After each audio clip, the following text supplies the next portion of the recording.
సందేశంలోనికి వెళ్దాం. అందరూ ప్రార్థనలు ఏకీవించండి.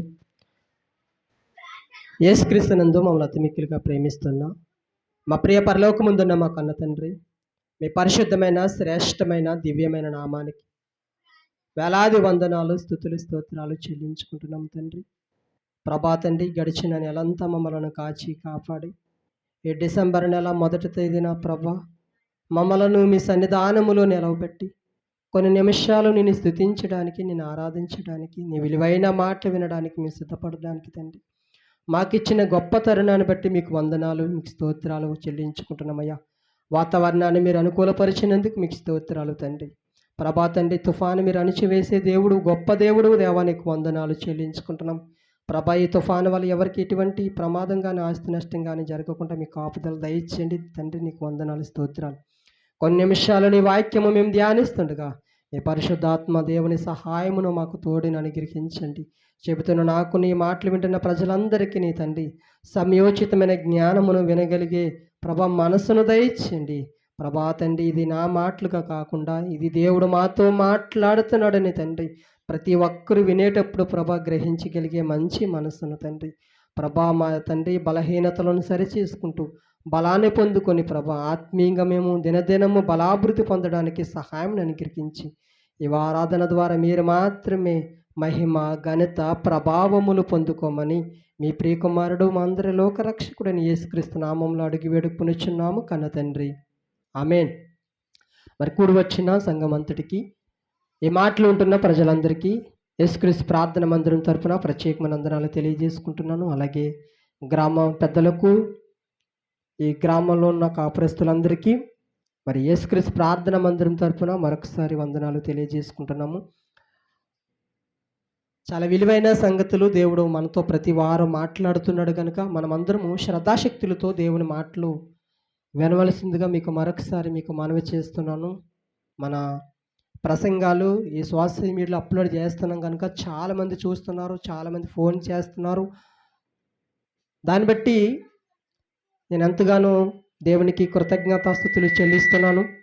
ఎందుకంటే ఈ మాటలు వ్యర్థంగా పోకుండా కనీసం కొద్దిమంది అయినా మనసులోనికి వెళ్తున్నాయి కనుక, అలాగే ఈ శబ్దం ద్వారా చాలామంది మాటలు వింటున్నారు కనుక వారికి కూడా దేవుడు మంచి మనసునివ్వాలని, మంచి ఆలోచన దేవుడు వారికి అనుగ్రహించాలని ప్రార్థనలో జ్ఞాపకం చేసుకుందాం. మన వాక్య సందేశంలోకి వెళ్దాం. ఎవరు అల్లరి చేయకండి. ప్రతి వారము కూడా మీకు చెప్పడం జరుగుతుంది. అల్లరి చేస్తూనే ఉంటున్నారు. శ్యామ పక్క వెళ్ళిపో, పక్క దగ్గరికి పో. సామెతల గ్రంథము, సొలొమోను రచించిన సామెతల గ్రంథము. ఈరోజు మనం నేర్చుకుంటున్న అంశం పేరు ఏంటంటే, ఓ క్రైస్తవ ఆలోచించు, మాట్లాడు. ఏంటంట?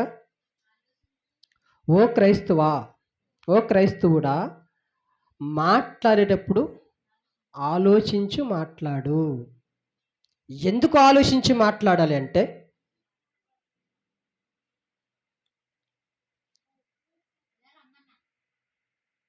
ఎందుకు ఆలోచించి మాట్లాడాలంటే నిజంగా ఈరోజు మనము ఒక మాట మాట్లాడేటప్పుడు అది మంచా, అది చెడా, దానివల్ల మేలు కలుగుతుందా, దానివల్ల నష్టం కలుగుతుందా, ఏమి మనం ఆలోచించలేదనుకోండి, కొన్ని మాటల వల్ల, మనం మాట్లాడే కొన్ని మాటల వల్ల కొన్ని ప్రమాదాలు జరుగుతాయి, కొన్ని గొడవలు జరుగుతాయి, కొన్ని విభేదాలకు దారి తీస్తాయి. కనుక నేను కానివ్వండి, వాక్యం చెబుతున్న సేవకులు కానివ్వండి, వాక్యం వింటున్న విశ్వాసాలు కానివ్వండి, సమాజంలో ఎవరైనా సరే మనం మాట్లాడేటప్పుడు ఆలోచించి మాట్లాడాలి.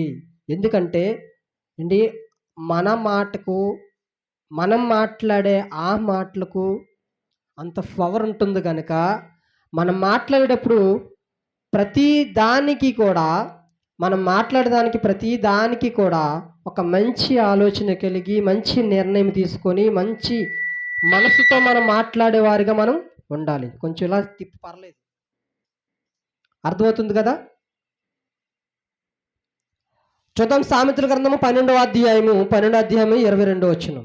12వ అధ్యాయము 22వ వచనము. మనకు చెప్తున్న దేవుడు కొన్ని మాటలు మనము ఉదయకాల సమయంలో మనం నేర్చుకుంటున్నాం కనుక అందరూ ఈ మాటలు వినవలసిందిగా మరొకసారి మీకు ప్రకటన చేస్తున్నాను, మనవి చేస్తున్నాను.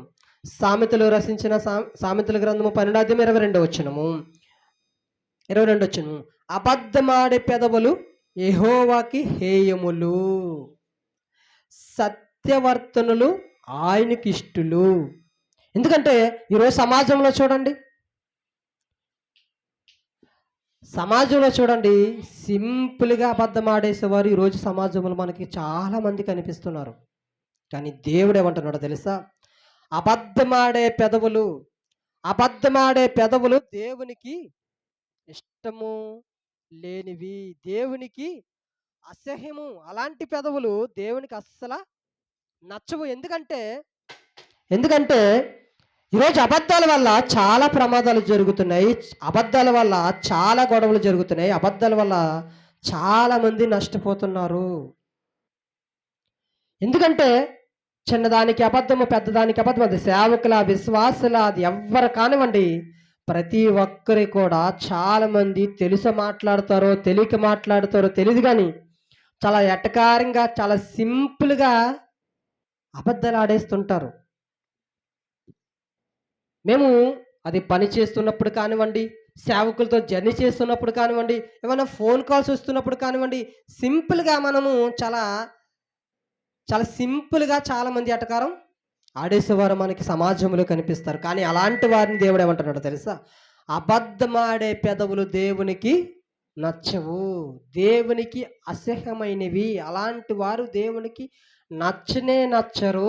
ఎందుకంటే మనము మాట్లాడేటప్పుడు సత్యమే మాట్లాడాలి, మనం మాట్లాడేటప్పుడు నిజమే మాట్లాడాలి. అలాంటి వారే దేవునికి ఇష్టలు. సత్యవర్తనులు ఆయనకి ఇష్టలు, అబద్ధం ఆడేవారంటే ఆయనకి ఇష్టం ఉండదు.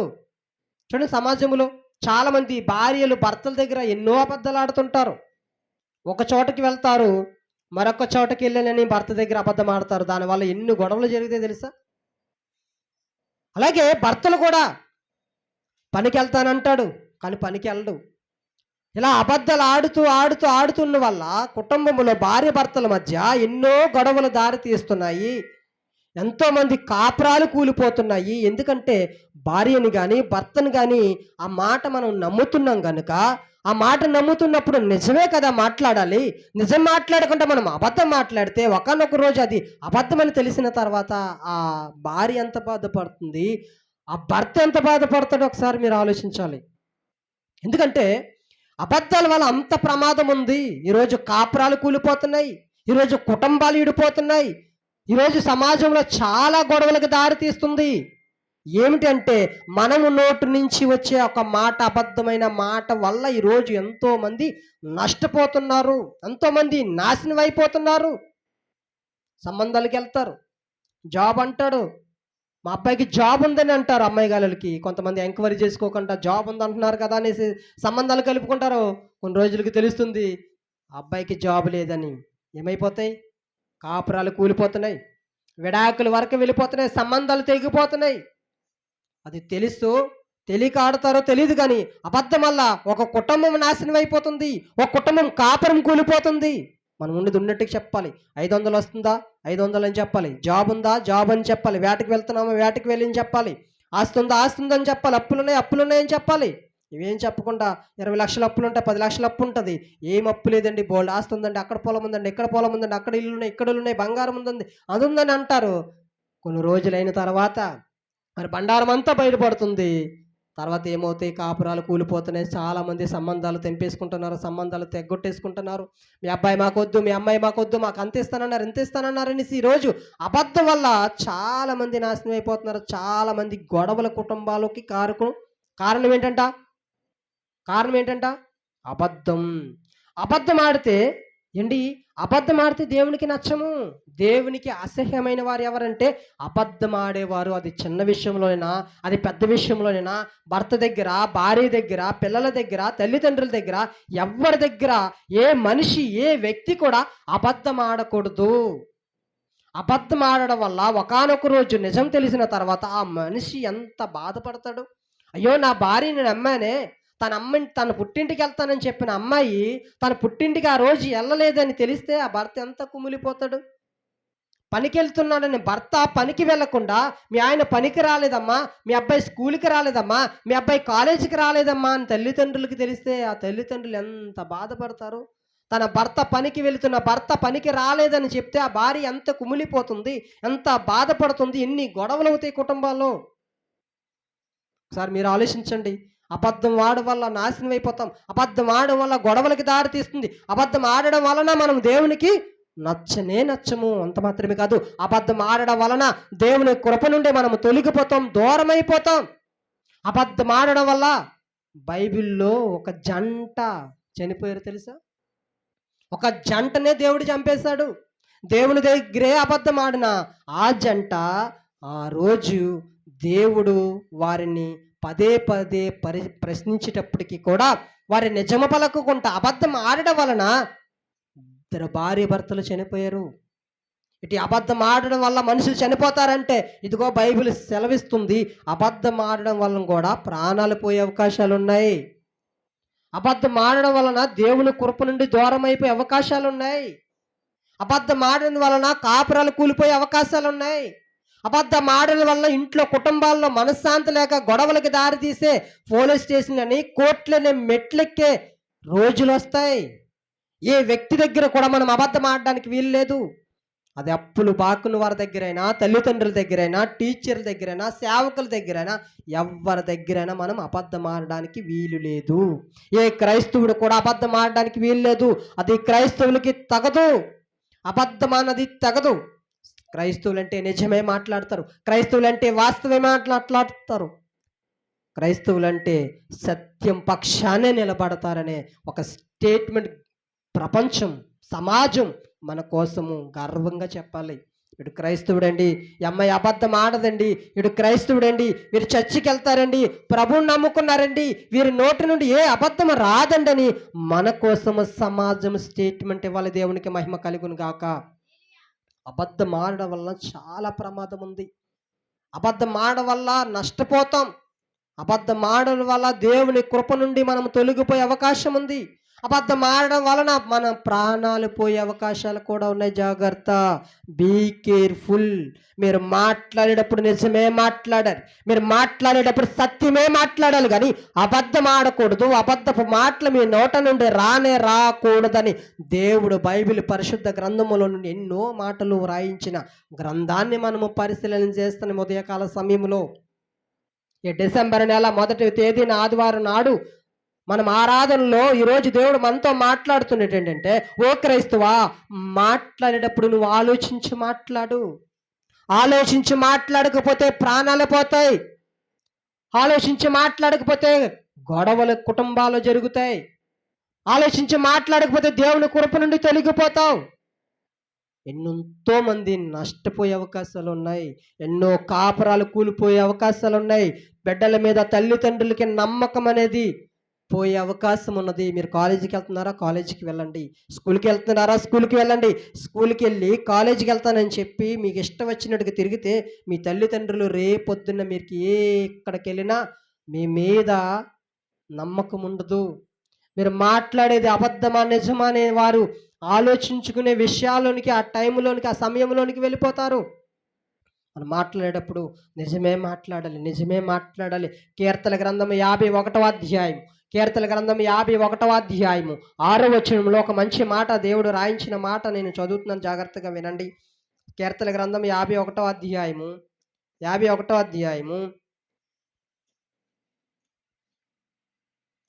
6వ వచనము, నీవు అంతరంగములో సత్యము కోరుచున్నావు. దేవుడు ఏం కోరుచున్నాడంట? సత్యమును కోరుచున్నాడంట. ఆయన దగ్గర మనం అంతరంగంలో, మనలో అంతరంగంలో అబద్ధం ఉండకూడదు. దేవుడు మన అంతరంగంలో సత్యం కోరుచున్నాడు. సత్యం పక్షాన నిలబడేవారుగా ఉండాలి. దానివల్ల కుటుంబానికి దూరం అయిపోతామా? నిజం మాట్లాడడం వల్ల భర్తకి దూరం అయిపోతామా? నిజం మాట్లాడడం వల్ల భార్య అర్థం చేసుకోదా? ఏం ఆలోచించకూడదండి, నిజమే మాట్లాడాలి. అవునంటే నీ మాట అవునంటే అవును, కాదంటే కాదు అన్నట్టుగా ఉండాలి. కానీ ఈరోజు చూడండి, ఫోన్లు ఎన్ని అబద్ధాలు ఆడతారో క్రైస్తవులు, పనుల దగ్గర ఎన్ని అబద్ధాలు ఆడతారో క్రైస్తవులు, వ్యాపారంలో ఎంత అబద్ధాలు ఆడుతారో క్రైస్తవులు. వారికి నచ్చినట్టుగా మాటని ఎంత ఎట్టకారంగా అబద్ధం ఆడేస్తారో. సింపుల్గా ఆడేస్తారు. కొంతమంది ఇంట్లో డబ్బులు తీసేస్తారు. డాడీ నేను తీయలేదంటారు. గుచ్చి గుచ్చి అడిగేటప్పుడు ఏం చేయాలి? అబ్బో ఇన్నిసార్లు అడుగుతున్నారంటే నా మీద అనుమానం ఉంది అని ఏం చేస్తారు? ఖచ్చితంగా తప్పు ఒప్పుకోవాలి పిల్లలు. కానీ ఒప్పుకుంటారా? ఏం చేస్తారంట? ఒప్పుని కప్పుకుంటారు. ఒప్పుకోరు, ఒప్పుని కప్పుకుంటారు. ఇదిగో ఈరోజు ఇంట్లోనూ లక్షలు దొబ్బేసే పిల్లలు ఉన్నారు తెలుసా? ఇంట్లోను బంగారం కనవేసే పిల్లలు ఉన్నారు తెలుసా? కానీ తల్లిదండ్రులు అడిగితే మేము తీయలేదంటారు. మరి నువ్వు తీయకుండా ఎవరు తీస్తున్నారు? అంటే క్రైస్తవుడు అనేవాడు నిజమే మాట్లాడాలి. క్రైస్తవుడు అనేవాడు అబద్ధం ఆడకూడదు. దేవుడు మన అంతరంగంలో సత్యం కోరుచున్నాడు.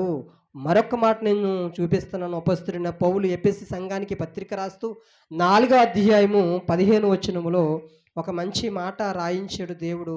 మనం ఏ విషయంలో ఎవరిని పోలి నడుచుకోవాలో, ఎవరిని మనము మాదిరిగా తీసుకొని ఎవరి అడుగుజాడలో మనం నడవాలో, ఎవరిని మనం ఎదిగే విషయంలో మనం రోల్ మోడల్గా ఎవరిని మనం తీసుకోవాలో ఎఫెసీ సంఘానికి అపొస్తలుడైన పౌలు పత్రిక రాస్తూ 4వ అధ్యాయము 15 వచనం నేను చదువుతున్నాను.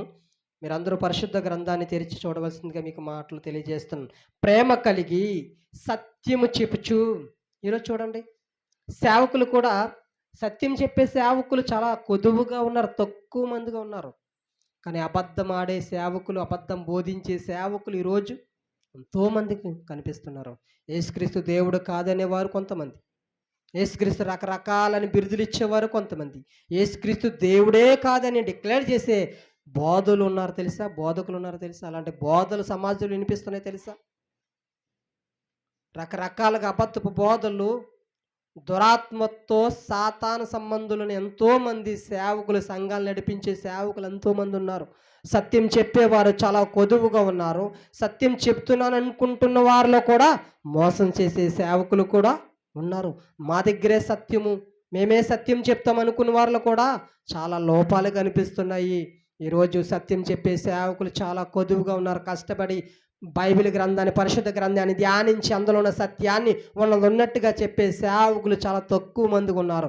లేనివి ఉన్నట్టుగా, ఉన్నవి లేనట్టుగా కల్పితాలు చేసి వారికి మనసుకి నచ్చిన బోధలు చేసే వారి సమాజంలో చాలామంది సేవకులు ఉన్నారు. సంఘమా జాగ్రత్తగా విను, సంఘమా జాగ్రత్తగా బీ కేర్ఫుల్. వాక్యం వినేటప్పుడు మీరు ఏమి వింటున్నారో జాగ్రత్తగా చూసుకోండి అని దేవుడు పరిశుద్ధ గ్రంథంలోను రాయించిన మాటలు మీరు ఒక్కసారి జ్ఞాపకం చేసుకోండి.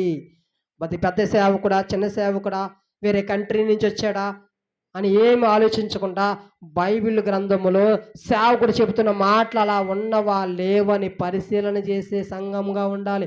అప్పుడు అది నిజమైన సంఘము, అది సత్యము వెంబడిస్తున్న సంఘము. ఆ సేవకుడు మీకు నచ్చినా, ఆ సేవకుడు ఎంత హుందాగా ఉన్నా, ఆ సేవకుడు ఎంత డిగ్రీలు చేసినా, ఆ సేవకుడు ఎంత పేరు ప్రఖ్యాతలు కలిగిన వాడైనా, ఆ సేవకుడికి దేవుడు ఎంత జ్ఞానం ఇచ్చినా, ఆ వాక్యము బోధించేటప్పుడు ఆ మాటలు అలా ఉన్నవా లేవా, దానికి సరిపడేట్టుగా ఉన్నాయా లేవా అని గ్రంథాన్ని మనము పరిశీలన చేసి ఆ మాటలను చూసుకునే వారిగా సంఘం ఉంటే అది సత్యం వెంబడించే సంఘముగా ఉంటుంది. దేవునికి మహిమ కలుగును గాక. ప్రేమ కలిగి సత్యం చెప్పుచు ఎఫెసీ సంఘానికి పత్రిక రాసి అపొస్తలుడైన పౌలు 4వ అధ్యాయం 15వ వచనం చదువుతున్నాను. ప్రేమ కలిగి సత్యం చెప్పుచు క్రీస్తు వలె ఉండుటకు మనం అన్ని విషయములో ఎదుగుదము. అన్ని విషయంలో మనం ఎదగాలంటే ప్రేమ కలిగి మనము సత్యం చెప్పాలి. ద్వేషించి సత్యం చెప్పకూడదు, దూషించి సత్యం చెప్పకూడదు. మనం ఎదుటి వ్యక్తిని ప్రేమించి సత్యం నేర్పించాలి. కానీ ఈరోజు సమాజంలో ఏం జరుగుతాయంట? అలా జరుగుతున్నాయి. సమాజంలో ద్వేషించి సత్యం చెప్తున్నారు, విమర్శించి సత్యం చెప్తున్నారు. అది బైబిల్ గ్రంథానికి అది యాక్ట్ అవుతుందా? సూట్ఫుల్ అయినది? బైబిల్కి దగ్గర సంబంధమేనా? చెప్తున్న మాటలు ప్రేమ కలిగి సత్యం చెప్పాలి, ప్రేమ కలిగి సత్యం నేర్పించాలి, ప్రేమ కలిగి సత్యముని వెంబడించేవారుగా మనం ఉండాలి. కానీ ఈరోజు దూషించేవారు, వ్యక్తిగత దూషణకి ఈరోజు క్రైస్తవ సమాజము పరుగులు తీస్తుంది, అడుగులు వేస్తుంది. అలాంటి వారిని ఫాలో అయ్యేవారు ఎక్కువగా ఉన్నారు. వ్యక్తిగతంగా దూషించేవారు, విమర్శించేవారు, హేళన చేసేవారు, ఎటకారం చేసేవారు. కానీ వారి సత్యము ప్రేమ కలిగి సత్యం చెప్పట్లేదు. ప్రేమ కలిగి సత్యము చెప్పాలి. సత్యం చెప్పుచు క్రీస్తు వలె ఉండుటకు మనం అన్ని విషయములో ఎదగాలి.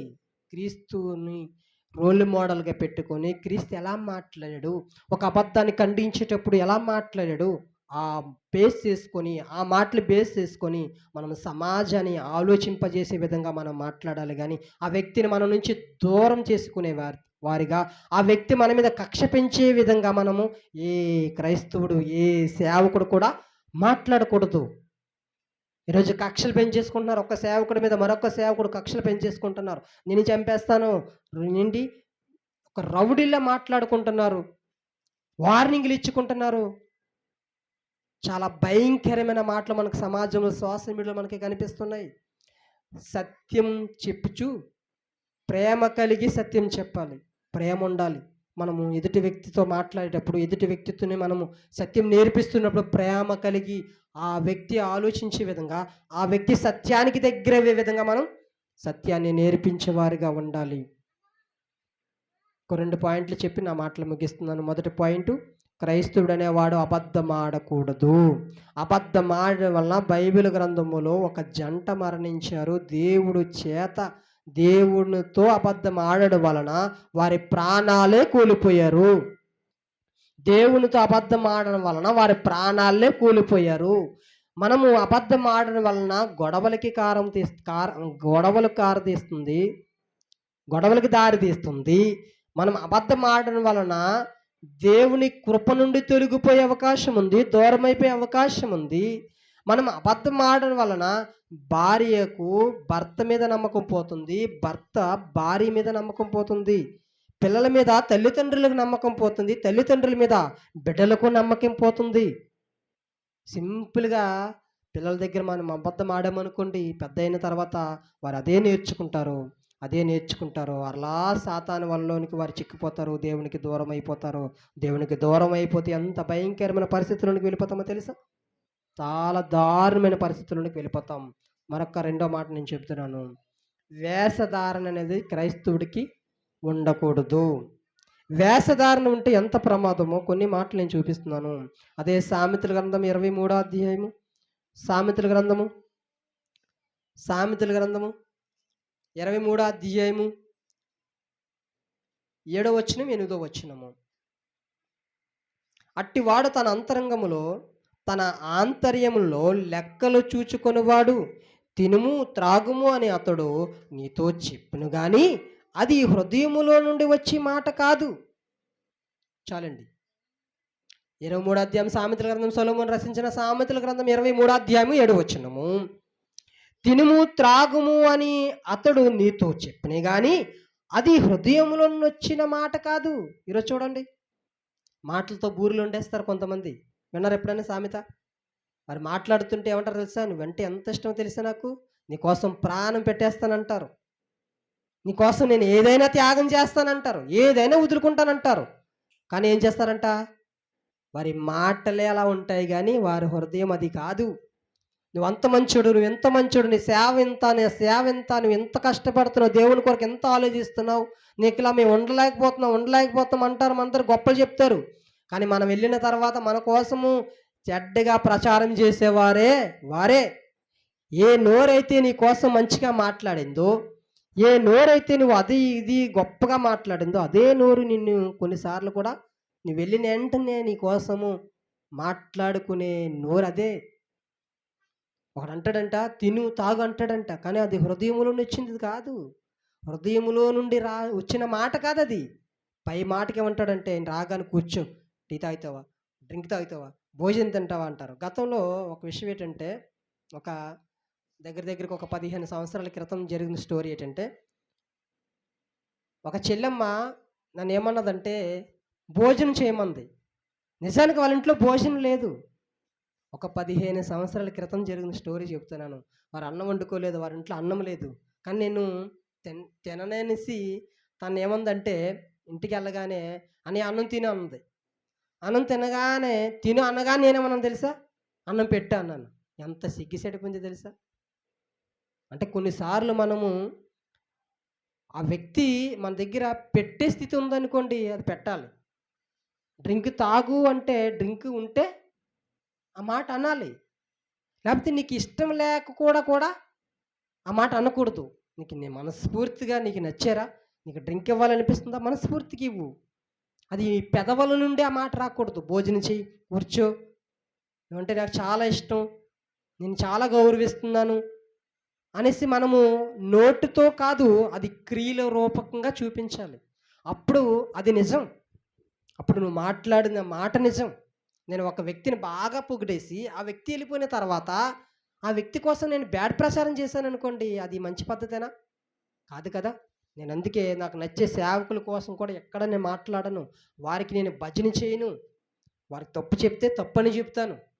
వారు సత్యం చెప్తే సత్యమని చెప్తాను. నాకు ప్రేమించిన సేవకులను కూడా ఏనాడు వారి కోసం నేను సోషల్ మీడియాలో స్పందించడం గానీ, వారి కోసం నేను మాట్లాడడం గానీ జరగదు. అది నాకు అనవసరం. ఎందుకంటే వారంటే నాకిష్టం. కానీ కొన్నిసార్లు తప్పులు చేస్తున్నప్పుడు నేను పర్సనల్‌గా ఫోన్ చేస్తాను. అన్నా ఈ విషయంలో మీరు తప్పు చేస్తున్నారు అని నేను చెప్తాను. అది మంచి పద్ధతి. కానీ అన్న దగ్గరికెళ్ళి అన్నా నువ్వు ఇది, అన్నా నువ్వు అది, అన్నా నువ్వు టాపు, అన్నా నువ్వు కింగ్, అన్నా నువ్వు ఇది అని చెప్పేసి బయటకొచ్చేసి అన్న కోసం నేను బ్యాడ్ ప్రచారం చేస్తే అది మంచి పద్ధతి కాదు కదా! సత్యం చెప్పాడా? సత్యం చెప్పినట్టుగా మాట్లాడు. అబద్ధం చెప్పాడా? కొన్ని గొడవలకి దారి తీస్తున్నాయి కొన్ని మాటలు. కొన్ని మాటలు మాట్లాడటం వల్ల ఒక సేవకుడు గొడవలకు దారి తీస్తున్నాయా? ఖచ్చితంగా నువ్వు ప్రేమిస్తున్నావు గనక ఆ వ్యక్తి అర్థమయ్యే విధంగా నువ్వు చెప్పు. నేను అలా ఎంతోమంది సేవకులకి ఈరోజు పెద్ద పెద్దగా వాడబడుతున్న ప్రతిరోజు ఖాళీ లేకుండా వాడబడుతున్న సేవకులకి కూడా అన్నా ఈ విషయంలో మీరు తొందరపడుతున్నారేమో, అన్నా ఈ విషయంలో మీరు మంచి నిర్ణయం తీసుకోవట్లేదేమో వారికి తెలుసండి. తెలుసు. కానీ తెలిసినా సరే కొన్నిసార్లు మనం ఏం చేస్తామంట, చిన్న చిన్న తప్పుడడుగులు, చిన్న చిన్న తప్పుడు నిర్ణయాలు తీసుకుంటాం. తప్పు నిర్ణయాలు తీసుకుంటాం. కొంతమంది చెప్పుడు మాటలు మనం వినేస్తాం. అది వాస్తవమా, వాస్తవం కాదా అని పరిశీలన చేసుకునేవారుగా మనం ఉండాలి. మనం వేషధారణ వారిగా మనం ఉండకూడదు. అన్నయ్య నువ్వంటే నాకు ఇష్టం అని చెప్పేసిన తర్వాత, ఆ అన్నయ్య కోసం నేను బ్యాడ్‌గా ప్రచారం చేస్తే అది మంచి పద్ధతి కానే కాదు. వేషధారణ అనేది క్రైస్తవుడికి తగదు. అది భార్య దగ్గర, భర్త దగ్గర, పిల్లల దగ్గర, తల్లిదండ్రుల దగ్గర, బంధువుల దగ్గర, స్నేహితుల దగ్గర, ఎవ్వరి దగ్గరైనా సరే మనము యథార్థంగానే ఉండాలి. నటించేవారిగా మనం ఉండకూడదు. వేషధారణ క్రైస్తవుడికి తగదు. దేవునికి మహిమ కలుగును గాక. అర్థమవుతుంది కదా! ఇంకొక విషయం ఏంటంటే, మనము ప్రార్థన చేసేటప్పుడు కూడా వేషధారణగా మనం ప్రార్థన చేయకూడదంట. హృదయపూర్వకంగా మనసులో నుంచి వచ్చే ప్రార్థనగా ఉండాలి మన ప్రార్థన. ఒక వ్యక్తికి బాగులేదంటే, ఆ వ్యక్తి మెప్పు పొందాలనో, ఆ వ్యక్తి దగ్గర ఘనత పొందాలనో మనము పెద్ద పెద్ద పదాలు ఉచ్చరించేసి ప్రార్థనలో చేసేసినంత మాత్రాన ప్రార్థన దేవుడు వినడు. హృదయంలో నుండి రావాలి. హృదయపూర్వకంగా దేవునికి విజ్ఞాపన చేయాలి. హృదయపూర్వకంగా దేవునికి ప్రార్థించాలి. ఆ వ్యక్తి కొరకు, ఆ సంఘము కొరకు, ఆ సేవకుడు కొరకు ప్రార్థన చేయాలి. ఈరోజు సిటీ ఫెలోషిప్ వారు నిర్వహిస్తున్న క్రిస్మస్ డిసెంబర్ 1వ తేదీన, ఫస్ట్ తేదీన ఈరోజు సాయంత్రం, ఆదివారం సాయంత్రం, ఈరోజు సాయంత్రము 6 గంటలకు మెకరేరింగ్ గ్రౌండ్ కాకినాడ గ్రౌండ్లో క్రిస్మస్ ఆరాధన జరుగుతుంది. ఆ సభ, ఆ ఆరాధన దేవునికి మహిమకరంగా జరగాలని నేను హృదయపూర్వకంగా ప్రార్థన చేస్తేనే ఆ ప్రార్థన దేవుడు అంగీకరించి చక్కటి వాతావరణాన్ని ఇచ్చి చక్కగా సభ మర్యాదకరంగాను, క్రమకరంగాను, ఆ దేవునికి నామానికి మహిమకరంగాను, అనేక మందికి దీవెనకరంగాను ఆ కూడిక జరుగుతుంది. కానీ ఆ వ్యక్తులంటే నాకు నచ్చకపోయో, ఆ ఫెలోషిప్ అంటే నాకు నచ్చకపోయో, వారి మీద ద్వేషం పెంచేసుకోనో, వారి మీద స్వార్థం పెంచేసుకోనో నేను ప్రార్థన చేశాననుకోండి, ఖచ్చితంగా దేవుడు ఆ ప్రార్థన వినడు. హృదయపూర్వకంగా చేయాలి. ఇష్టపూర్వకంగా ప్రార్థన చేయాలి. ఆ వ్యక్తికి బాగున్నా, బాగులేకపోయినా, ఆ వ్యక్తికి సమస్యలున్నా, ఏదున్నా, నీకు నష్టం చేసేవారైనా, నీకు హేళన చేసేవారైనా, నీ మీద నిందలేసేవారైనా హృదయపూర్వకంగా, మనస్ఫూర్తిగా ఆ వ్యక్తి కొరకు మనం ప్రార్థన చేయాలి. వేషధారణగా ఎవ్వరూ ప్రార్థన చేయడానికి వీలు లేదు. మత్తయి గారు రాసిన సువార్త 6వ అధ్యాయము 5వ వచనములో ఈ మాట మనకి స్పష్టంగా కనిపిస్తుంది. మత్తయి గారు రాసిన సువార్త 5వ అధ్యాయము 6వ వచనం నేను చదువుతున్నాను, జాగ్రత్తగా వినండి. మత్తయి గారు రాసిన సువార్త 5వ అధ్యాయము 6వ వచనము. క్షమించండి, 6వ అధ్యాయం 5వ వచనం. 6వ అధ్యాయము 5వ వచనము నేను చదువుతున్నాను. మరియు మీరు ప్రార్థన చేయనప్పుడు వేషధారుల వలె ఉండవద్దు. మనుషులు కనబడవలనని సమాజ మందిరములోనికి వీధులలో మూలల్లోని నిలిచి ప్రార్థన చేయుట వారికి ఇష్టము, వారు తమ ఫలము పొంది ఉన్నారని నిశ్చయముగా మీతో చెప్పుచున్నాను. మనం ప్రార్థన చేసేటప్పుడు గదిలోనికి వెళ్ళిపోవాలి. గదిలోనికి వెళ్ళిపోయి నీవు ప్రార్థన చేయనప్పుడు నీ గదిలోనికి వెళ్ళి తలుపు వేసి రహస్యమందు నీ తండ్రికి ప్రార్థన చేయము. అప్పుడు రహస్యమందు చూచి నీ తండ్రి నీకు ప్రతిఫలం ఇచ్చును. ఈరోజు మనుషులు కనబడాలను, మనుషులు వింటారనో మనం ప్రార్థన చేయకూడదు. ఆ వ్యక్తి బాగుండాలని ప్రార్థన చేయాలి మనస్ఫూర్తిగా. ఆ వ్యక్తి క్షేమంగా ఉండాలని మనస్ఫూర్తిగా ప్రార్థన చేయాలి. ఆ వ్యక్తి రక్షణ మార్గంలో ఉండాలని మనస్ఫూర్తిగా మనము ప్రార్థన చేయాలి. కానీ మన ప్రార్థన వేషధారణగా ఉండకూడదు. మనం ప్రార్థన చేసేటప్పుడు వేషధారుల వల్ల మనం ఉండకూడదు. అది క్రైస్తవులకి తగదు. అది మంచి పద్ధతి కానే కాదు. 2 పాయింట్ చెప్పాను. వేషధారణ క్రైస్తవుడికి ఉండకూడదు. ఒక వ్యక్తి కోసం నువ్వు మంచిగా మాట్లాడితేనే మంచిగానే మాట్లాడు. ఆ వ్యక్తి వెళ్ళిపోయిన తర్వాత ఆ వ్యక్తి కోసం బ్యాడ్ ప్రచారం చేయకు, చెడ్డగా మాట్లాడకు. ఆ వ్యక్తిని అందరి దృష్టిలో దుష్ప్రసారం చేసి ఆ సంఘాన్ని కానీ ఆ సేవకుడిని కానీ నువ్వు హేళన చేయకు. ఈరోజు చాలామంది ఏమంటారు తెలుసా? సేవకుడి దగ్గరికి వెళ్తారు, భజన చేస్తారు, మా సేవకుడు అంటే చాలా ఇష్టం అంటారు. కానీ ఆ సేవకుడు ఏం చేస్తాడు? నమ్ముతాడు పాపం. కానీ ఆ సేవకుడు నుంచి దూరం వెళ్ళినప్పుడు అదే సేవకుడిని బూతులు తిట్టేవారు నాకు చాలామంది తెలుసండి. మా సేవకుడు చాలా ఇష్టం అంటారు, అదే సేవకుడిని తిడుతుంటారు. మా సేవకుడు చాలా మంచిది అంటారు, మా సేవకుడు పరిచర్య బాగా చేస్తాడు, సంఘము పరిపాలన బాగా చేస్తాడు, సంఘములో బాగా బోధిస్తాడు, మా సేవకుడు మాకు అన్ని విషయంలో సహకారిగా ఉంటాడని గొప్పలు చెప్పిన నోరులే అదే సేవకుడిని దూషిస్తారు, అదే సేవకుడిని హేళన చేస్తారు, అదే సేవకుడిని ఏం చేస్తారని చెడ్డ ప్రచారం చేస్తారు, దుష్ప్రచారం చేస్తారు, ఆయన చెడ్డ చేయాలని ఆలోచిస్తారు. ఎవరిల్లు? విశ్వాసులే, క్రైస్తవులే. మా సేవకుడు అంటే ఇష్టమన్న వారే సేవకుని దూషించేవారు, సేవకుని హేళన చేశారు. ఇది వేషధారణ అంటారు. ఇది బైబిల్ ఏమంటుందంటే ఇలాంటి వారిని వేషధారులు, నటించేవారు. ఎవరి దగ్గర ఎలా నటించాలో నటనా జీవులు. వీరికి ఆస్కార్ అవార్డులు ఇవ్వాలి, నంది అవార్డులు ఇవ్వాలి, అంత నటించేవారు నాకు చాలామంది తెలుసండి. చాలామంది తెలుసు. క్రైస్తవులకి అది తగదు. నీకు నచ్చాడా? నచ్చినట్టుగా ఉండు. నీకు నచ్చలేదా? నచ్చలేనట్టుగా ఉండు. అంతేగాని నీకు నచ్చకపోయినా నచ్చాడని భజన చేసేసి వారు వెళ్ళిన తర్వాత వారి కోసం బ్యాడ్ ప్రచారం చేస్తే ఒక ఆయన నీ మాటలన్నీ వింటున్నాడు కదా, ఆ వ్యక్తికి మనం సమాధానం చెప్పాలి కదా. ఆ సృష్టికర్తకి మనము సమాధానం చెప్పేవారుగా మనం ఉండాలి కదా. మీరు ఆలోచించండి. అది మంచి పద్ధతి కాదు. 3వ మాట చెప్పిన మాటలు ముగిస్తాను. మనం మాట్లాడేటప్పుడు వ్యర్థమైన మాటలు ఉండకూడదు. గంటల తడబడి మాట్లాడతారు, కానీ ఆ మాటల్లో సత్యం ఉన్నదా? ఆ మాటలు ఆ మనిషిని రక్షించే విధంగా ఉన్నాయా? ఆ మాటలు ఆ కుటుంబాన్ని నిలబెట్టే విధంగా ఉన్నాయా? ఆ మాటలు ఆ కుటుంబాన్ని కట్టే విధంగా ఉన్నాయా? ఆ మాటలు ఆ వ్యక్తికి ధైర్యమిచ్చే విధంగా ఉన్నాయా? ఆ మాటలు ఆ వ్యక్తిని భరోసా ఇచ్చేటట్టుగా ఉన్నాయా? ఆ వ్యక్తితో మనం మాట్లాడేటప్పుడు ఆ వ్యక్తి యొక్క లైఫ్ ఫ్యూచర్ కోసం ఆలోచించే విధంగా ఉన్నాయా? ఏముండవు. పనికి మాలిన మాట్లాడతాం, గంటల తడబడి మాట్లాడతాం, వ్యర్థమైన మాటలు మనం మాట్లాడతాం. కానీ బైబిల్ ఏమంటుందో తెలుసా? మనం మాట్లాడేటప్పుడు వ్యర్థమైన మనం మాట్లాడితే అదే మత్తయి గారు రాసిన సువార్త 12వ అధ్యాయం 36 వచనం. మత్తయి గారు రాసిన సువార్త 12వ అధ్యాయము 36 వచనం చదువుతున్నాను.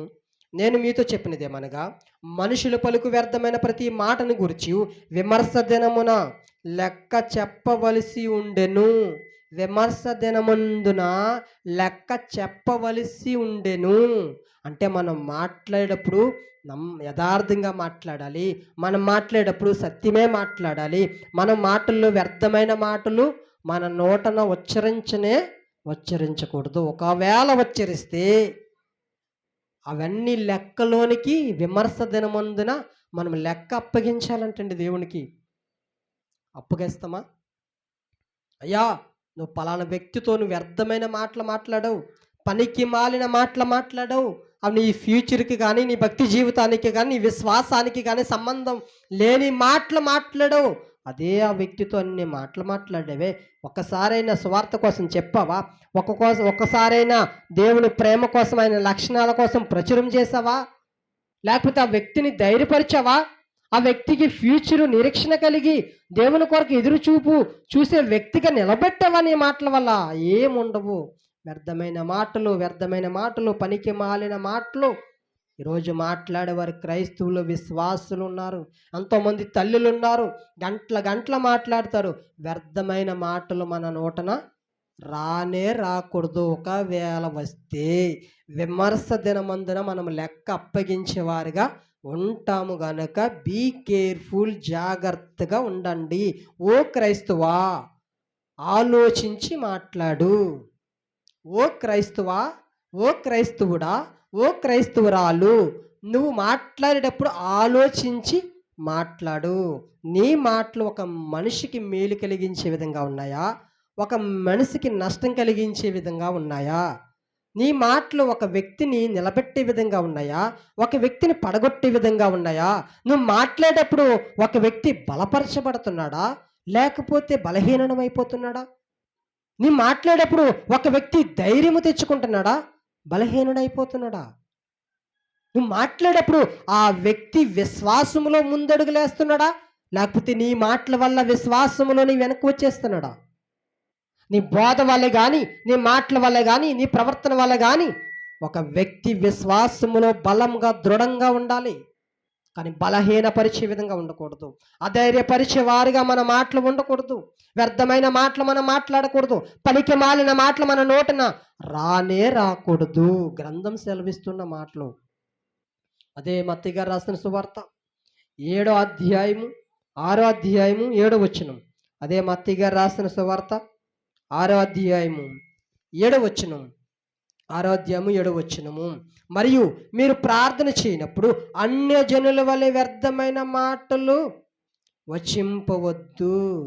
విస్తరించి మాట్లాడటం వలన తమ మనవి వినబడనని వారు తలంచుచున్నారు. మీరు వారి వలె ఉండుకుడి. మీరు వారి వలె ఉండకండి. ప్రార్థన చేస్తున్నప్పుడు, మనం దేవునితో మాట్లాడుతున్నప్పుడు అన్య జనుల వలె మనం మాట్లాడకూడదంటండి. దేవునికి స్తోత్రం కలుగును గాక. అన్య జనుల వలె మనం మాట్లాడకూడదు. వ్యర్థమైన మాటలు వచింపరాదు. వ్యర్థమైన మాటలు మన నోటన వచింపరాదు, ఉచ్చరించరాదు. వ్యర్థమైన మాటలు మన నోటన ఉచ్చరించరాదు. తర్వాత తమ మనవి వినబడనని వారు తలంచుచున్నారు. మీరు వారి వలె ఉండుకుడి.